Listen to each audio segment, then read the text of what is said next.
Bonjour à tous, aujourd'hui on se retrouve pour la vidéo de la semaine. Alors aujourd'hui on va parler des coloris. Alors la question ça va être quel coloris avoir quand l'eau est trouble, foncée ou des choses comme ça. Alors on va commencer tout de suite avec par exemple le blanc. Le blanc, oui. Alors avec le coloris blanc, il faudrait l'avoir dans les eaux foncées. Comme ça, quand l'eau est trouble ou foncée, le blanc se voit assez de loin. Il reflète bien la lumière. Alors pour moi c'est un coloris que j'utilise souvent. Et il fonctionne très bien.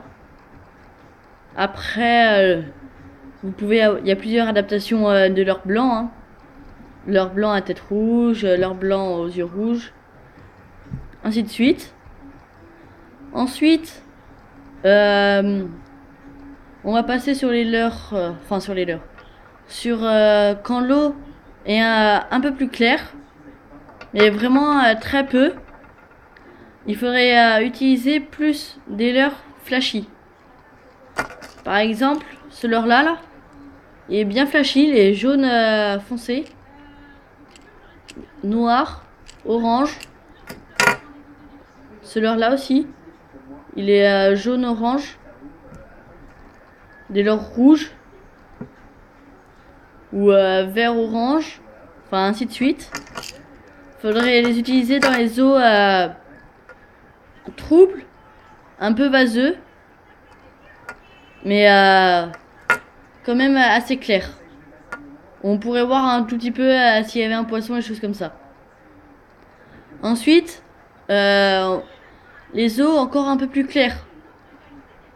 Par exemple, si on voit un poisson d'assez loin, enfin qu'on le voit quand même mal, mais d'assez loin, faudrait utiliser des leurres plus transparents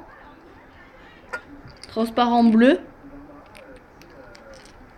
ou noir, rose et transparent et blanc, ou avec un peu de jaune au-dessus, n'importe. Et enfin, si l'eau est très claire, il faudrait plus utiliser des coloris foncés, foncé clair par exemple. Par exemple aussi celui-là, coloris broché, ou avec du noir. Ça serait les leurres à utiliser plus quand l'eau est claire. Alors par exemple, il y a aussi les petites écrevisses violettes. Violette, noire, enfin un peu de tout. Donc voilà, c'est tout pour cette vidéo. Alors du coup, mais maintenant vous saurez comment choisir vos leurres. Ah oui, et j'ai oublié de vous parler aussi comment vous savez si l'eau est foncée ou des choses comme ça. Si l'eau est trouble, elle est bien trouble, des choses comme ça, vous verrez très peu. Vous verrez à peine 10 cm de fond. Après, si vous voyez un peu plus et que vous pouvez un peu distinguer un poisson et que vous pouvez voir par exemple 20 voire 30 cm en dessous de l'eau, là, ça serait les leurres que je vous ai présenté en deuxième. Ça serait l'eau un peu moins trouble. Ensuite, l'eau un peu où on peut distinguer les poissons, ça serait par exemple de loin, on pourrait voir à 50 cm en dessous. Et là, l'eau elle serait beaucoup moins trouble. Et si l'eau est vraiment claire, on pourrait voir à 1 mètre de profondeur.